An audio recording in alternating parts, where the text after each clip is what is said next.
The Roaring Twenties. We're going to look at significant economic turning points and cultural changes of the 1920s. And here's the thing. The Roaring Twenties can be seen as the scream of a roaring engine down the highway. The economic engine is at full tilt, but it can also be seen as the monster under the bed because that roar is one of cultural change and it terrified a lot of people.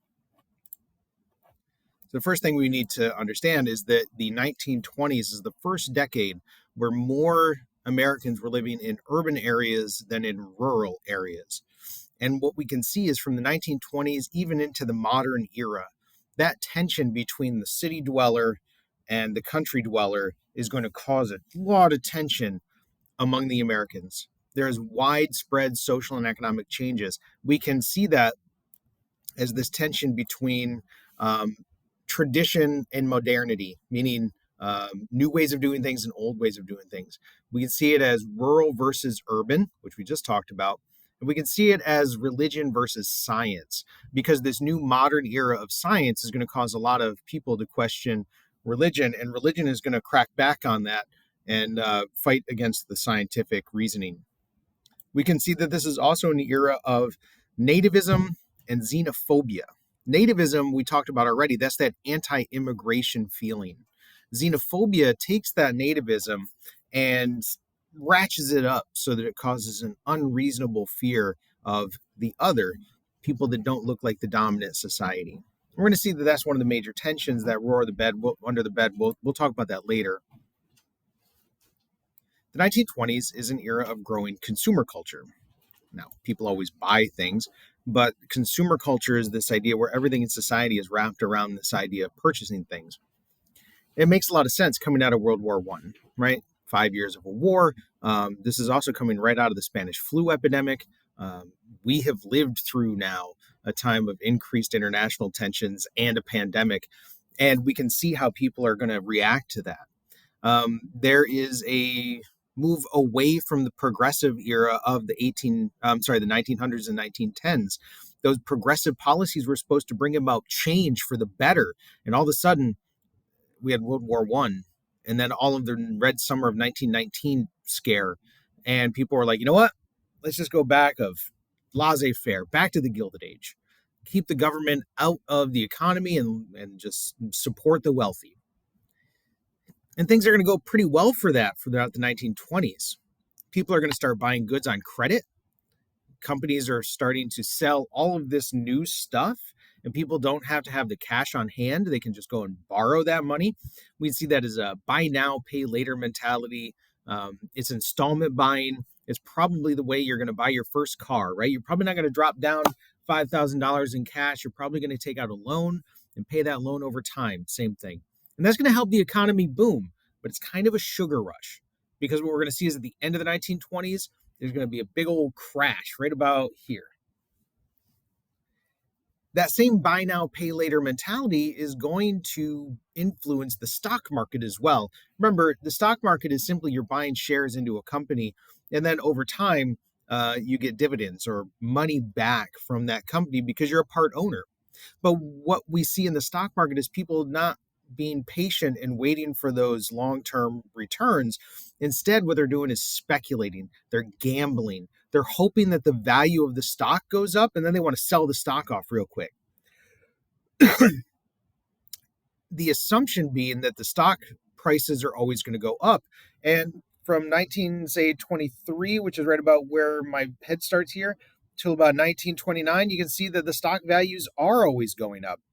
So people are borrowing up to 90% of the value of the stock.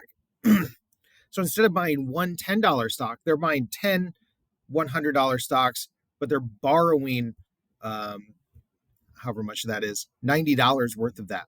So they are borrowing a lot of money, and that fuels a stock market explosion, right? Because there's so much money going into the stock market, people are making a lot of money, but eventually that collapses, right? Eventually, all of that wealth and all that money just disappears right here in the stock market crash. So that's why that is gambling. Consumer culture also promoted a common cultural experience. People are buying the same products, but now new technologies like movies and radios are allowing for a common culture to develop. People are going to the movies and they're seeing people talk and act and dress in certain ways, and it is leading to less regional behaviors, right? Those southern ways of talking are going to kind of melt into a common, American dialect. Where I'm from, for example, this is called a can of pop, right? But when I moved to New Jersey, everybody looked at me like I had a third ear when I said, "Hey, can I go get a can of pop?" So now it's called a soda, right?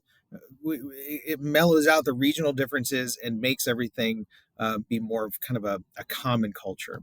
And this helps the immigrants when they come in. They can go to watch the movie, or they can listen to the radio, and they can learn how to speak English with an American dialect, and they can learn how to act and behave. The problem with that is, if you can see here in this picture, this is actually a white guy in blackface, a very racial stereotype. Don't do that. So a lot of these movies, and we saw it with The Birth of a Nation already, promoted nativist and racist attitudes. Ironically, those movies that have those racist nativist attitudes are helping the immigrants acclimate to American society. So they kind of like have this weird interaction here. Pop culture emerges. Pop culture just means popular culture. Sports became a big thing. You can see here, Babe Ruth, right? Babe Ruth, baseball player. Boxing became a big deal, and you can listen to all that stuff on the radio. Also on the radio is jazz music. Like here's Louis Armstrong, right? Jazz music was a distinct American type of music, became very popular. And you can see the print media is going to start advertising all these consumer goods. Like cars are going to become more available. So now you can get your car here, and here's a flapper advertising the car. Speaking of the car culture, Henry Ford allowed the car culture to develop. Henry Ford does not invent the car. Henry Ford invented the assembly line, which allowed for mass production of the car. Cars were around before Ford Motor Company, before the Model T. The thing that Ford did was mass produce the car so that the price went down. We can see that right here, right? So here's the price. Here's the price, $800 in 1909. But now, when you get down here to 1924, it's just over a couple $100.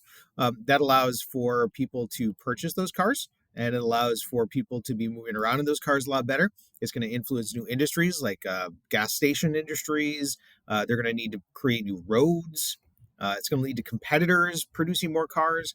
So the assembly line of mass production lowered prices, which is going to change the way Americans live their lives. Think about driving through Myrtle Beach, right? You drive through Myrtle Beach, you have to do everything with a car. You go to the grocery store, you need a car. You want to go to the movies, you need a car. You want to go to the park, you need a car.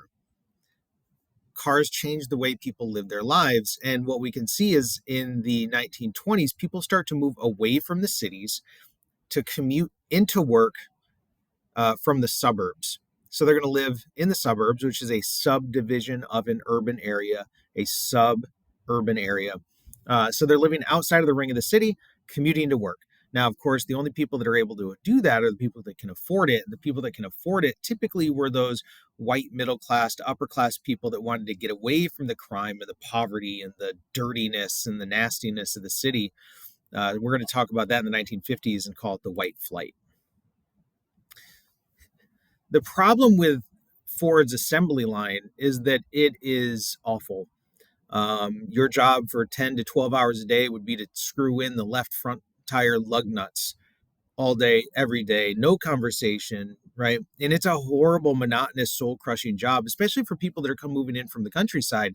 They had gotten used to living off the land and moving with the seasons. And they wake up when they want to wake up, and they go to bed when they want to go to bed, and they eat when they want to eat, and they go to the bathroom when they want to go to the bathroom. But on the assembly line, you have to be there constantly. You're there when the whistle blows, you leave when the whistle blows.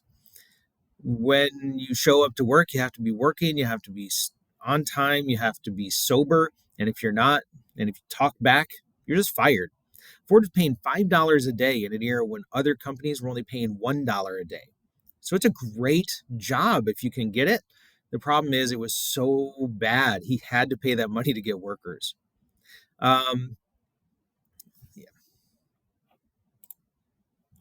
let's transition out of there, right? The economy is booming, the car culture is booming, the pop culture is there and is booming, but we really need to talk about the social fears, the monster under the bed of the 1920s.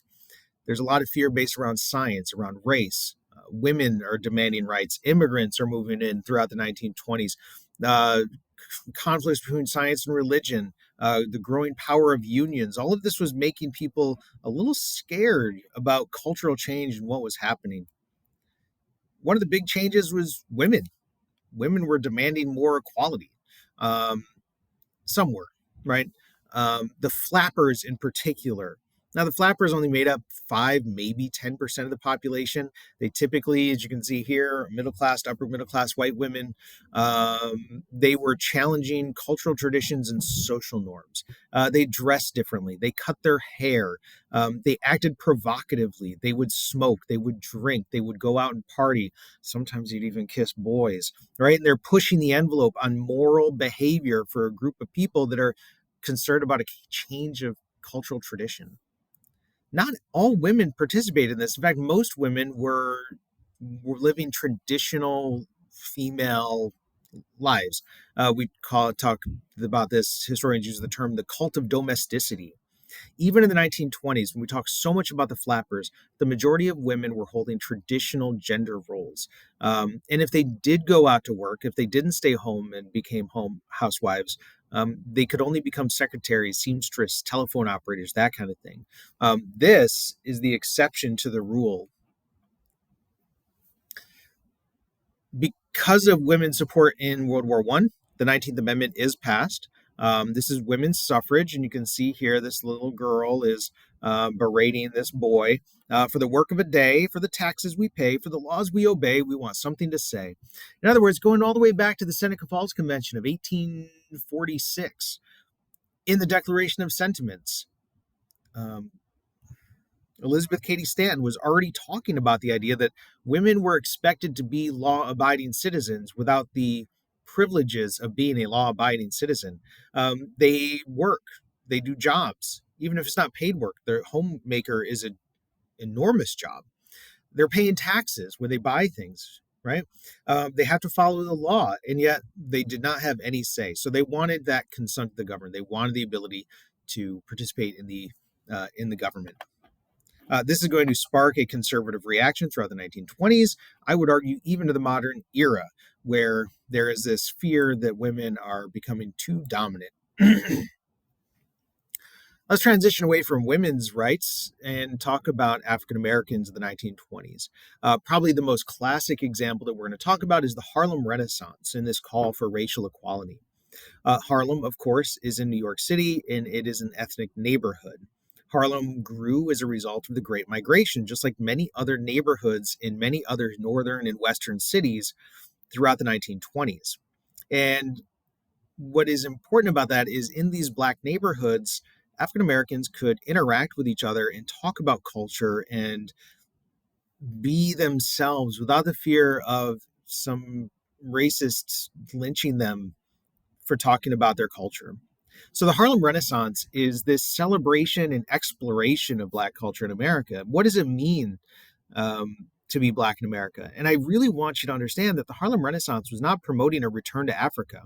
These are Americans trying to understand what it means to be them in America.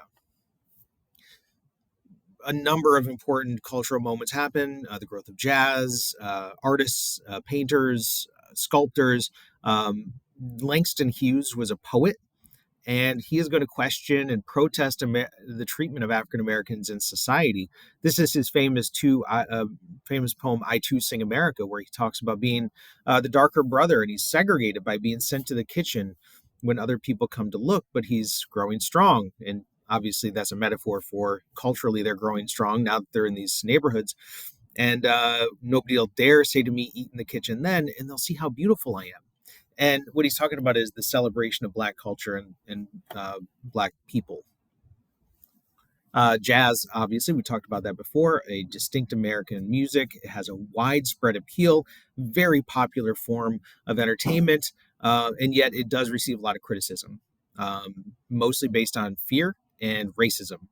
People called it the devil's music that encouraged young people to move their bodies and have immoral behaviors.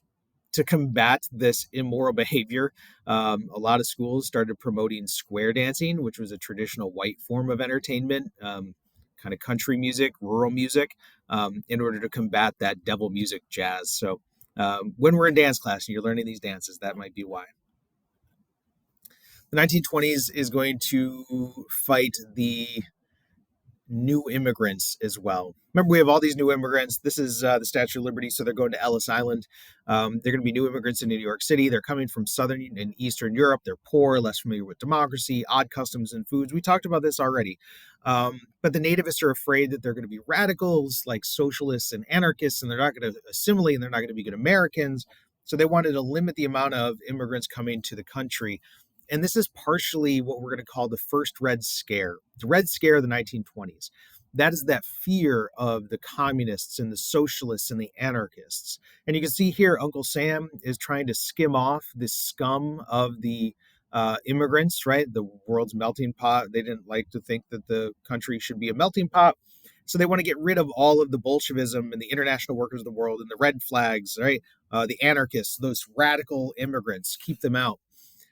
That's nativism, and it's xenophobia because the immigrants are not all radicals and they're not all dangerous, but that was the suggestion. I mean, especially for a country that we're going to see in a minute has the domestic terrorist organization, the Ku Klux Klan, running around. There are these demands for immigrants to be limited. And the Red Scare is going to fuel the rebirth of the Klan, which we're going to see in a minute here as well. So how do you limit immigrants? Well, they put on a quota. A quota here is a maximum number that could come from a country.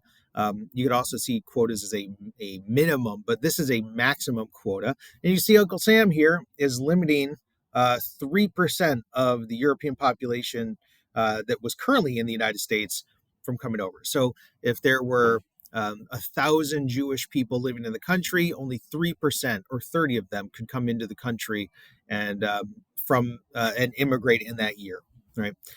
So that would be a quota.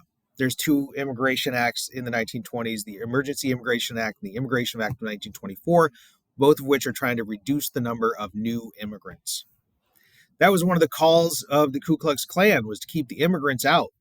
See, the Klan of the 1920s is different than the Klan of Reconstruction. During Reconstruction, that post-Civil War period from 1870 to 1865 to 1877, the Klan was a Southern organization that was trying to get white Republicans out of the South and to subjugate Black Americans in the South, right? Their goal was in Reconstruction to have home rule, to get white supremacy back in the South. In the 1920s, though, the Klan had gone away because they had won after 1877 and the corrupt bargain with Rutherford Hayes. With all that social change, with more people moving to the urban areas and after World War I, this Klan reemerges as a national organization in a group where there are people living in Michigan and California and New York, as well as the South. Because they're not only targeting African Americans, they're targeting immigrants. They're targeting Catholics, which are not good Protestants in their view.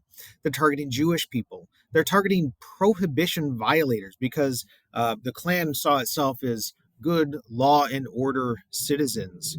Anything that they deemed un-American was seen as a violation, and they should take care of it. And by take care of it, they're going to burn crosses on yards and they're going to lynch people. Okay. They're going to use violence against private citizens in order to try to implement their particular worldview.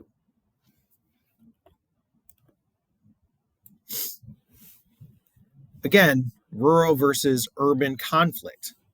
That's really where we can get to this conflict between the Klan and others. A great place to talk about urban versus rural conflict is the Scopes trial, sometimes referred to as the Scopes monkey trial. Tennessee had a fundamentalist population, which means they believed in the literal translation of the Bible. And if you literally translate the Bible, you can only get the world to be about 6,000 years old. At the same time, the teachings of Darwinism about evolution, his theory of natural selection, was becoming a popular scientific theory. We're not going to get into the science of it, but evolution is the basis of modern biology. So in the 1920s, in a biology class, in a science classroom, Tennessee passed a law that said you were not allowed to teach evolution in that school. A very popular high school football coach, his name was John Scopes, decided to challenge that law. He went into a Tennessee classroom, invited the media, and started teaching about evolution. And he was arrested. And he did that intentionally because he wanted to test that law to see if it would hold up in court. This became a very publicized case. In rural Tennessee, they thought they were fighting for the souls of their children. Urban populations saw this as this cartoon, right? Turning off children's minds. And, it was seen as against modernism, against science. It became a trial of the century, and Scopes is found guilty. And he knew he was guilty. He did it intentionally to violate the law. It just is used to talk about that conflict between science and religion in urban and rural areas. That law stayed on the books until the 1960s. And even now, some religious organizations are trying to push this banning of evolution in schools. 1920s also has prohibition. We've already talked about prohibition, the amendment anyways. That was the 18th Amendment. It was considered patriotic to not drink alcohol because in World War I, the United States was fighting the Germans, and the Germans tended to be the ones that were the brewers. Also, that grain was needed for the boys overseas. So it was very easy to pass the 18th Amendment when it came up in 1919. It was very difficult to enforce.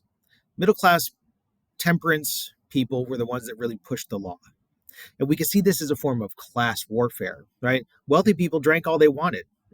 Go read The Great Gatsby, right? The wealthy can get all the booze they want. Nobody cared. Why? Social Darwinism. They're wealthy. Who cares if they drink? They're successful. And the middle class people weren't drinking anyways. They're the ones that wanted the law. So really, this was just a way for the middle class and upper class people to control poor people, especially the immigrants. It was a form of social control. And it really ties into that idea of social Darwinism. Now, poor people, low-class people, working-class people, even some middle-class people, if they wanted to get a drink, it was very easy to get one. It was hard to enforce this law. There's never enough policemen to go around to enforce it. And it leads to people like this. This is Scarface, Al Capone, selling alcohol as a new revenue source for organized crime. Organized crime wasn't caused by the Great Depression or caused by Prohibition, but it became a new revenue source for them and allowed the growth of organized crime to get even bigger. That's one of the reasons that Prohibition is going to go away with the 21st Amendment. This is just a little bit of review from 4B. Warren Harding is elected in 1920, promising a return to normalcy, a return to isolationism, and a return to laissez-faire politics. Oh, they're rejecting the League of Nations in favor of putting America first. A little bit of nativism in there. Coming out of World War I, the problem that we've already talked about is the reparations payments. Because Germany was forced to pay reparations, their economy was collapsing. It cratered. It went into hyperinflation. You would walk to work and it would cost 1,000 marks, their version of the dollar bill, to buy a loaf of bread, and coming home from work, it was 3,000 marks. Their economy was in really bad straits. So this guy here, Dawes came up with a plan, which is a little confusing because we also have the Dawes-Severalty Act, but this is the Dawes Plan coming out of World War I, where banks would loan money to Germany. Germany would then give that money in reparations payments to the Allies, and then the Allies would give that money to the factories and the businesses that they owed money to from the United States. It looks like a circle. It's not. Because in the United States, it's the banks and the stock market and the lending companies giving the money to Germany. Then the Allies get it, and then it goes to the factories and the people that were owed money.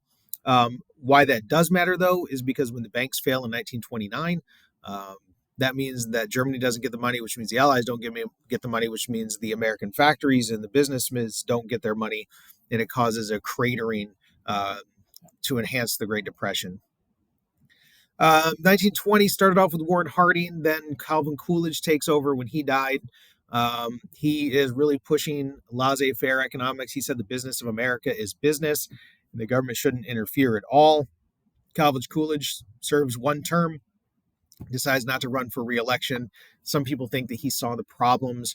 For example, in the 1920s, farmers really struggled because of the mechanization of their product. Not that the plants were being mechanized, but with the tractor, with the new steel plows, with increased land and all that, they're producing more than ever. During World War One, that wasn't a big deal because Europe couldn't produce their own crops, so demand was very high. So they were making tons of money. They put even more land into production. They buy even more equipment on credit. But then the war ends, and Europe can start growing their own crops, which means demand dropped drastically and now supply is up. So if you think about the supply and demand curves, that means the prices fall through the floor. Farmers struggled in the 1920s. One out of every 4 farms is going to be foreclosed on throughout the 1920s. And in 1928, the Americans elected uh, Herbert Hoover. He was a whiz kid. He was a hero in World War One. He had done a bunch of stuff to help people in World War One in Europe. He was really thought of as a financial wizard, and the economy was going great in 1927, 1928. So people elected Herbert Hoover, continue that economy, keep going with Coolidge's policies. Um, Everyone assumed the economy was going to keep growing, and that's going to be a problem for Hoover because it collapses in 1929 while he's president, and he did not have the tools in his toolbox to figure out how to fix that problem.